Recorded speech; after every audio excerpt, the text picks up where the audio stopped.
ओडिशा आदर्श विद्यालय बा ओएवी आनुष्ठानिक भाव में तालीम प्राप्त स्नातक शिक्षक बा टीजीटी गणित 2025 नियुक्ति अभियान घोषणा करिछि। जदि आपण एक आकर्षणीय मासिक दरमा एवं ओडिशार मॉडल स्कूल रे सेवा करिवार गौरव सहित एक सुरक्षित शिक्षादान क्यारियर स्वप्न देखुचंती तेबे यहा आपणक पई उपयुक्त। तेबे नियुक्त संपूर्ण भाव में ऑफलाइन अर्थात आवेदनकारी मानकु शेष तारीख पूर्व शारीरिक भाव फॉर्म दाखल करने को पड़िबो।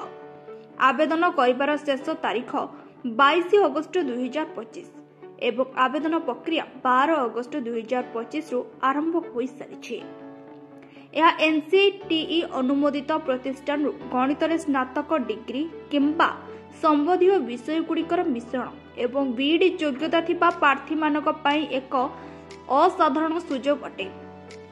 तेबे आसंतु जानिबा डिटेल्स रे। रिक्वायरमेंट हेउची बोर्ड ओडिशा आदर्श विद्यालय बा ओएवी आउ पोस्ट नेम रहिची टीजीटी मैथमेटिक्स आउ जॉब टाइप रहिची कॉन्ट्रैक्चुअल।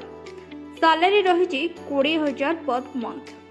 एप्लीकेशन मोड रहिची आपनकर ऑफलाइन आउ केबेठु आरंभ हेउची ना 12 अगस्त 2025 आउ क्लोजिंग डेट रहिची 22 अगस्त 2025।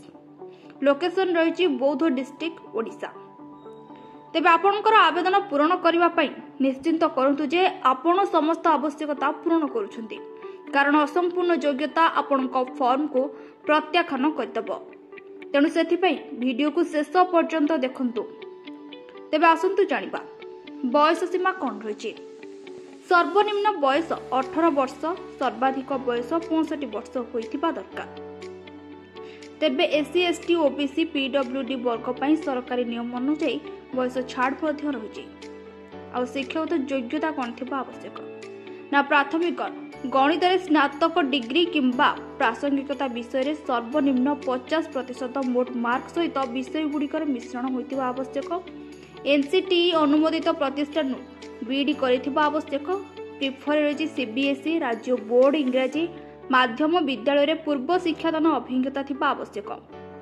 यहा सह कंप्यूटर साक्षरता एवं डिजिटल उपकरण व्यवहार करी शिक्षादान करिवार क्षमता थिबा आवश्यक।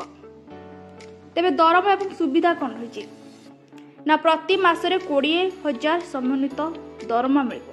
आ सुविधा रहिछि ना जुक्ति भित्तिक शर्तावली अनुसार देययुक्त छुट्टी रहिछि। कार्यदक्षता आधार नवीकरण पई सुযোଗ रहिछि।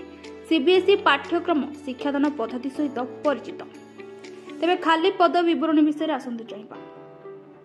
आनुष्ठानिक विज्ञप्ति रे टीजीटी गणित पदवी सठिक संख्या उल्लेख करा जाय नै, किंतु ऐतिहासिक धारा बौद्ध जिलार ओएवी स्कूल गुड़िकरे अनेक पदवी सूचाई देउछि।